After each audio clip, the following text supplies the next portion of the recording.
আসোনি কেন? কি করে আসবো?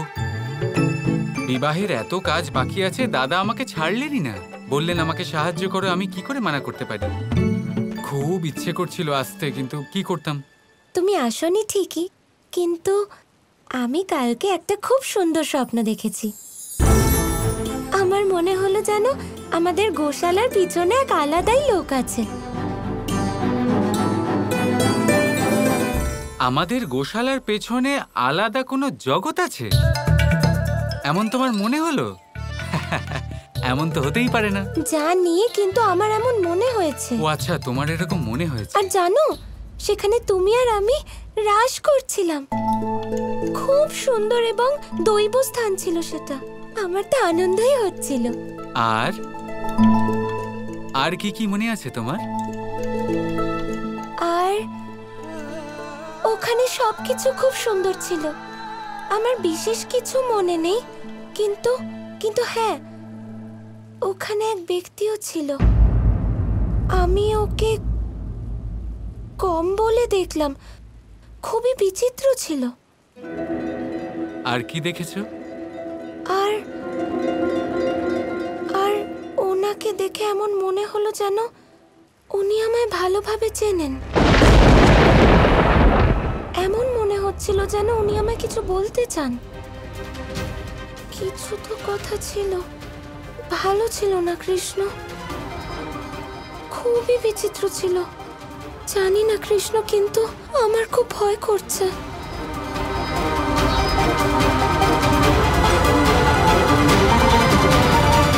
দেখো রাধা, চিন্তা করার কোনো কারণ নেই। তুমি যা দেখেছো তা তো হতেই পারে না, তাই না? এখন যা হবে, যেমন হবে, সব ঠিক হবে, আর সব কিছু ভালো হবে। বুঝেছো? যদি তুমি বলো তাহলে আমার চিন্তার কিছু নেই।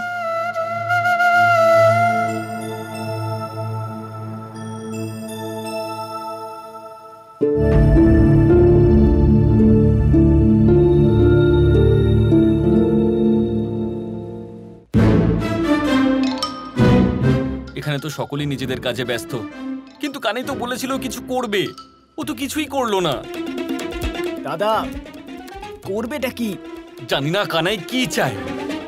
এদিকে আমাকে বললো যে লোকের বাড়িতে বাড়িতে গিয়ে আমি যেন ওদের বলি যে আমাদের কানাইয়ের বিয়ে আছে, আপনারা আসবেন। হ্যাঁ, ওর বাগদানে নিশ্চয়ই আসবেন, কিন্তু আমার কাছে ওই নিমন্ত্রণ পত্রই নেই।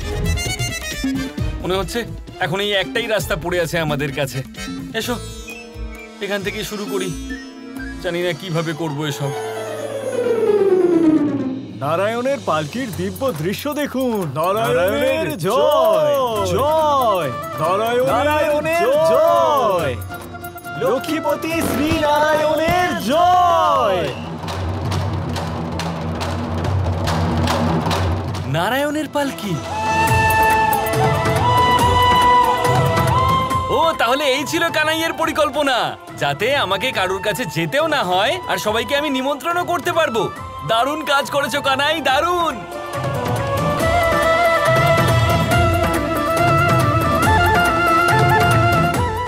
এমন অপূর্ব আর সুন্দর নিমন্ত্রণ তো এই গোটা ব্রহ্মাণ্ডে কেউ কখনো কাউকে করেনি। এবার যদি একটা নিমন্ত্রণ পত্র আমার হাতে পেতাম তাহলে সত্যিই খুব ভালো হতো।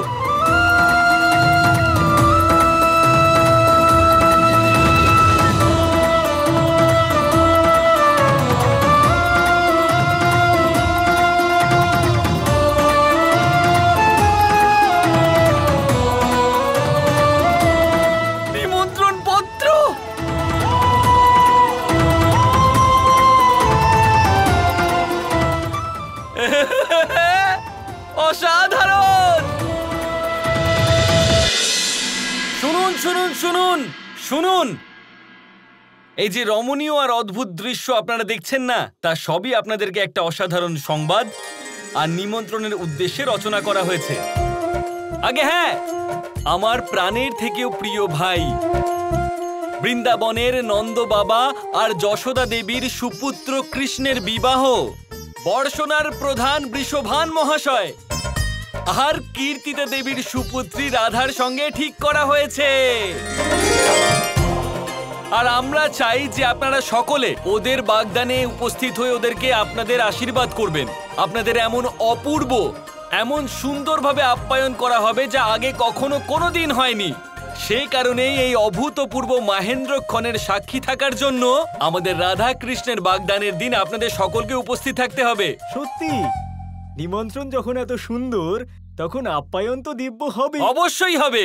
বর্ষনা, বৃন্দাবন এবং আশেপাশের গ্রামের প্রত্যেকটা লোক এই বিবাহে অবশ্যই থাকবে।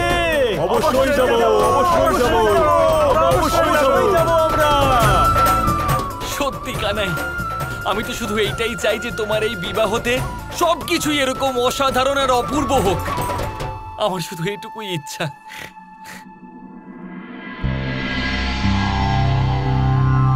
বৃষভান মশাই, এখনো অবধি একটাও নিমন্ত্রণ পত্র পৌঁছয়নি। এত কম সময়ে এই সব কিছু কিভাবে সম্ভব হবে? আমার মনে হয় বিবাহের দিন 3 মাস পরে সুনিশ্চিত করাটাই ঠিক হবে। বৃষভান মশাই, রাধার বিবাহে যদি খামতি থাকে তাহলে আমাদের সবারই তা খারাপ লাগবে। আপনি আমাদের পঞ্চায়েত প্রধান, যা হবে আপনার মান সম্মানের অনুরূপ হওয়া উচিত। না হলে লোকে এটাই বলবে যে বর্ষনার পঞ্চায়েত প্রধানের মেয়ের এত সাধারণ মানের বিবাহ হলো। বুঝতে পারছেন আমি কি বলছি? আপনি ঠিকই বলছেন উগ্রপতি বাবু।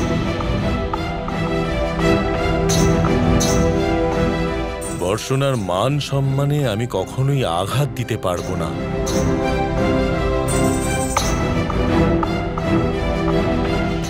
যদি আয়োজন না হয়ে থাকে তবে আপনি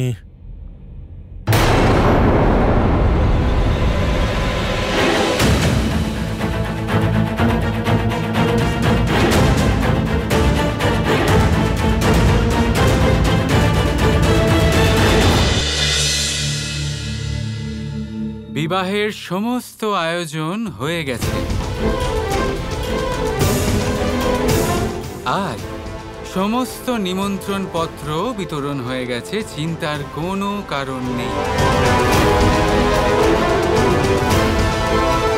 কিন্তু তুমি এসব কি করে করলে কৃষ্ণ?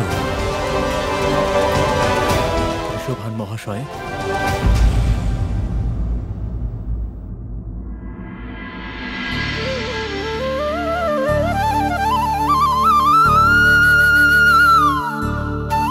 আপনি আমায় চিনতে পারছেন? আরে আপনি তো কাহালাকার পঞ্চায়েত প্রধান।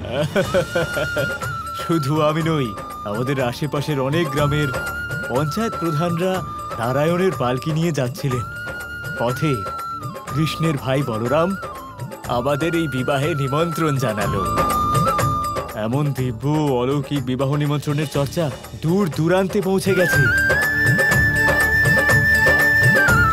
চারিদিকে এই কথাই হচ্ছে যে নিমন্ত্রণ যদি এত সুন্দর হয় তবে বাগদান কতই না সুন্দর হবে।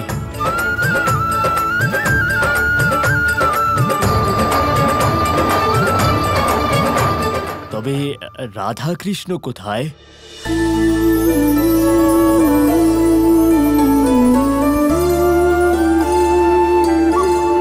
দেখে মনে হচ্ছে যেন সীতারামের জুটি।